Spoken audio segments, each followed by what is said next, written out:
Malayali television പ്രേക്ഷകർ ഏറ്റവും ആകാംക്ഷയോടെയും ആവേശത്തോടെയും കാത്തിരിക്കുന്ന ബിഗ് ബോസ് സീസൺ 7 പ്രൊമോ പുറത്ത്. ഇത്തവണ വമ്പൻ മാറ്റങ്ങളായിരിക്കും മത്സരാർത്ഥികളിലും ഗെയിമുകളിലും ഉണ്ടാകുമെന്ന സൂചനയാണ് പുതിയ പ്രൊമോ പങ്കുവെക്കുന്നത്. 7ാം സീസൺ ആയതിനാൽ തന്നെ 7ന്റെ പണി എന്ന ടാഗ് ലൈനോടെയാണ് പുതിയ പ്രൊമോ എത്തിയിരിക്കുന്നത്. അവതാരകനായ മോഹൻലാൽ കലിപ്പ് ഗെറ്റപ്പിലും ഡയലോഗിലുമാണ് ഇത്തവണ എത്തിയിരിക്കുന്നത്. വിക്ടിം കാർഡ് ഇറക്കി കളിക്കുന്നവർക്കും നന്മ മരങ്ങൾക്കും വാഴകൾക്കുമൊക്കെ നല്ല പണിയാണ് ഈ സീസണിൽ കാത്തിരിക്കുക എന്നതാണ് പ്രൊമോ പറയുന്നത്. രസിപ്പിക്കാൻ വന്നവർ വെറുപ്പിച്ചാൽ ഇനി താൻ അതിന് സമ്മതിക്കില്ല എന്നാണ് മോഹൻലാൽ പ്രൊമോയിൽ പറയുന്നത്. ടാസ്കുകളിലും മത്സരങ്ങളിലും ആവേശകരമായ മാറ്റങ്ങളാണ് ഉൾപ്പെടുത്തിയിരിക്കുന്നതെന്ന് വ്യക്തമാണ്.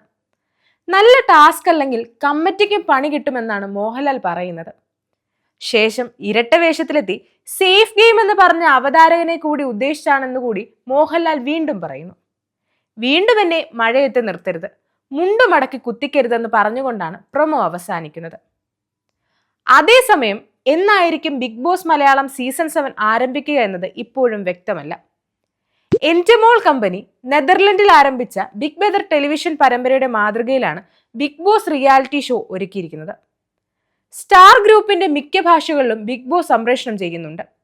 2018 മലയാളത്തിലെ ആദ്യ സീസൺ ആരംഭിക്കുന്നത്. ഇത്തവണ രേണു സുധി, അലിൻ ജോസ് പെരേര, RJ അഞ്ജലി, ബബിത ബാബി, അമയ പ്രസാദ്, അക്ബർ ഖാൻ എന്നിവർ ബിഗ് ബോസിൽ എത്തിയേക്കുമെന്ന തരത്തിൽ അഭ്യൂഹങ്ങളുമുണ്ട്.